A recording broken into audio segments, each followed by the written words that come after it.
आरोग्य अंक में मानस रोग एवं उनके उपचार। श्री रामचरित्र मानस के उत्तर कांड में मानस रोगों का वर्णन पूज्यपाद गोस्वामी जी ने विस्तार के साथ किया है। संशयग्रस्त गरुड़ जी राम कथा श्रवण के पश्चात कृतार्थ का अनुभव करते हैं। पुनः भिषुंडी जी महाराज के चरणों में प्रणाम करके 7 प्रश्न निवेदित करते हैं। प्रथम ही कहूँ नाथ मति धीरा, सब ते दुर्लभ कवन शरीरा। बड़ दुख कवन कवन सुख भारी, सौ संक्षेप ही कहूँ विचारी। संत असंत मरम तुम जानो, तिन्ह कर सहज स्वभाव बखानो। कवन पुण्य श्रुति विदित विशाला, कहो कवन अघ परम कराला। मानस रोग कहूँ समुझाई, तुम ही सर्वज्ञ कृपा अधिकाई। मानस रोग श्री गरुड़ जी द्वारा पूछे गए प्रश्नों में अंतिम और 7वां प्रश्न है। अन्य प्रश्नों का उत्तर भिषुंडी जी ने संक्षेप में दिया है, लेकिन मानस रोगों का उत्तर विस्तार के साथ दिया है। सुनहो तात अब मानस रोगा, जिन्हें ते दुख पावहीं सब लोगा। मोह सकल व्याधिन कर मूला, तिन ते पुनि उपजी बहुसूला। काम वात कफ लोभ अपारा, क्रोध पित्त नित छाती जारा। पीति कहीं जो तिन्हीं भाई, उपजई सन्निपात दुखदाई। विषय मनोरथ दुर्गम नाना, ते सब सूल नाम को जाना। गरुड़ जी के इन 7 प्रश्नों को सुनकर के मन में कौतूहल होता है कि इतनी मधुर अमृत तुल्य राम कथा श्रवण के उपरांत भी उनकी जिज्ञासा पूर्ण रूप से शांत नहीं हुई, तथा उन्होंने भिषुंडी जी के समक्ष 7 प्रश्न रख दिए। सप्त प्रश्न मम कहूँ बखानी। होना तो ये चाहिए था कि राम कथा की समाप्ति मधुर रस से होती, मधुरेन समाप्येत, पर वैसा ना होकर के मानस रोगों के उपचार से गोस्वामी जी समापन करते हैं, क्योंकि प्रश्नकर्ता गरुड़ जी स्वयं मानस रोग से ग्रस्त हैं। गरुड़ जी ज्ञानी हैं, भक्त हैं और भगवान जी के नित्य पार्षद हैं। जब वे मोह माया से ग्रस्त हो सकते हैं तो सामान्य मनुष्य की क्या बिसात है। ज्ञानी भगत शिरोमणि, त्रिभुवनपति कर जान। ताही मोह माया नर, पावर करही गुमान। महाकवि ने राम कथा का समापन मानस रोगों की चर्चा से की। इसके पीछे उनका गूढ़ रहस्य छिपा हुआ है। राम कथा केवल मनोरंजन और श्रवण सुखद ही नहीं है, अपितु समस्त भाव रोगों को की दुर्लभ औषधि भी है। विष इन्हीं कहा पुनि हरि गुण ग्रामा, श्रवण सुखद अरु मन अभिरामा। लेकिन इससे ऊपर उठ करके वे घोषणा करते हैं, विमल कथा कर किन्हीं आरंभा। सुनत नसाही काम मद दंभा। त्रिविध दोष दुख दारिद दामन, कली कुचाली कुली कलुष न सामन।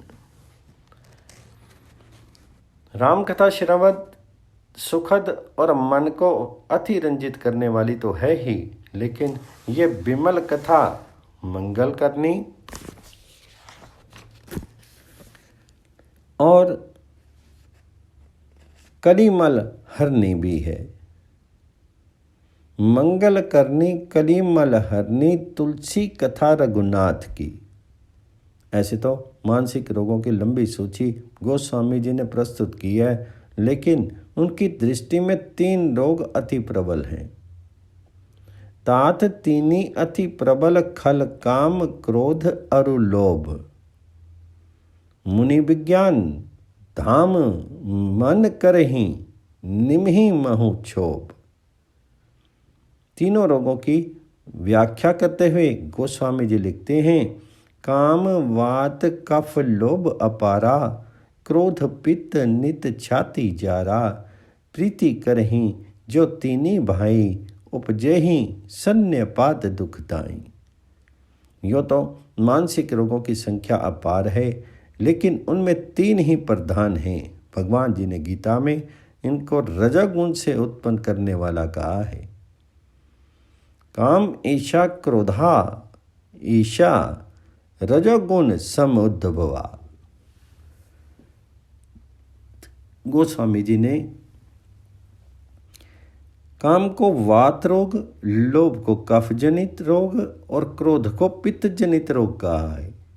शरीर की संरचना में वात, कफ और पित्त का महत्वपूर्ण स्थान है। ये सम अवस्था में रहते हैं तो शरीर स्वस्थ रहता है, लेकिन इनके विषम होते ही शरीर रोगों का डेरा बन जाता है।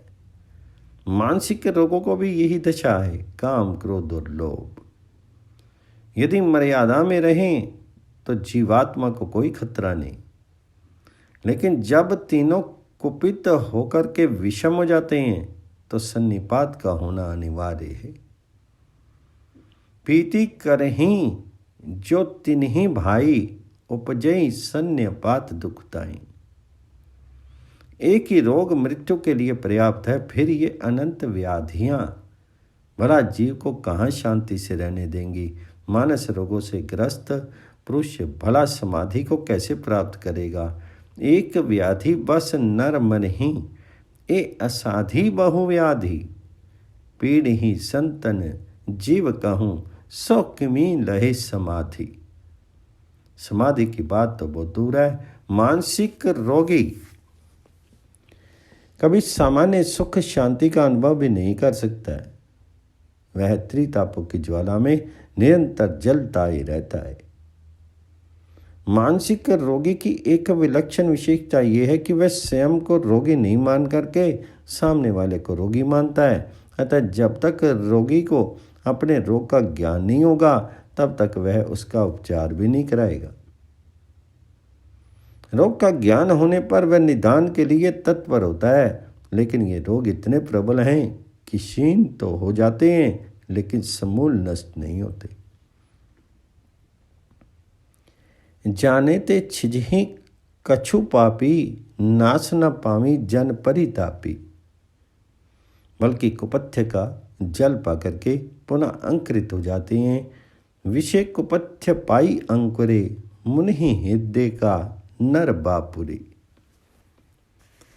मानसिक रोगों से सारा संसार ही ग्रस्त है। काम क्रोध लोभ मोह आदि सभी के हृदय में कुंडली मारे बैठे हैं। इनका विस्फोट कब हो जाएगा, इसका अनुमान लगाना भी मुश्किल है। जब बड़े बड़े मुनियों के मन को ये मथित कर देते हैं, तो फिर बेचारे सामान्य मानव की क्या बात है।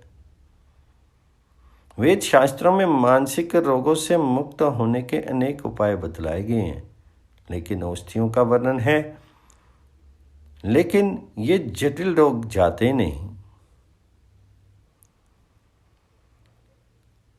नेम धर्म आचार तप, ज्ञान यज्ञ जप दान, भेषज मुनि कोटिन नहीं, रोग जहीं हरि जान।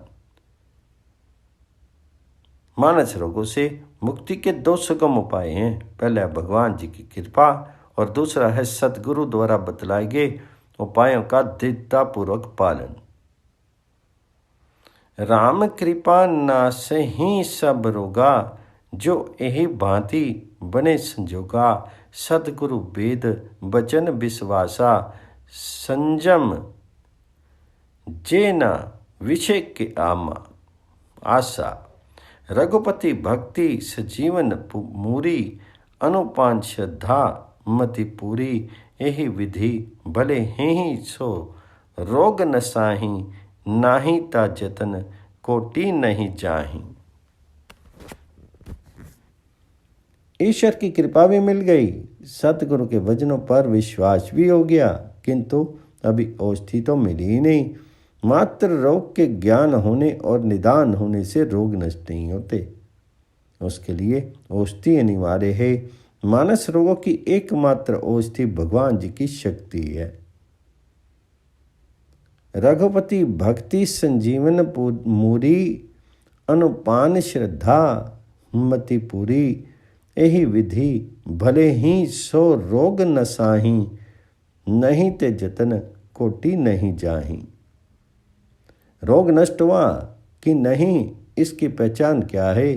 तो जब संसार का आकर्षण खुद छूट जाए और हृदय में वैराग्य का बल बढ़ जाए, तब समझना चाहिए कि रोगी मानस रोगों से मुक्त हो गया। जानिए तब मन बिरुज गुसाई, जब उर बल विराग अधिकाई। लेकिन मात्र वाणी का वैराग्य नहीं, शमशान घाट का वैराग्य नहीं, अथवा शनि के वैराग्य नहीं, बल्कि जब हृदय में प्रबल वैराग्य हो जाए तब मानना चाहिए कि हम रोग मुक्त हो गए। किंतु ये प्रभु कृपा के बिना संभव नहीं है।